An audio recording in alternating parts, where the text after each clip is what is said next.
அதனால் முருகனுடைய பார்வை உங்கள் மேலே பட்டு கொடுத்துன்னு வைங்க, ஓஹோன்னு வந்துடுவேன் நீங்கள்.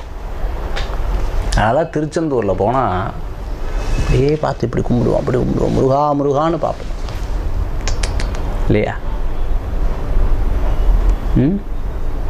அவ்வளோ சிறப்புகள் உண்டு.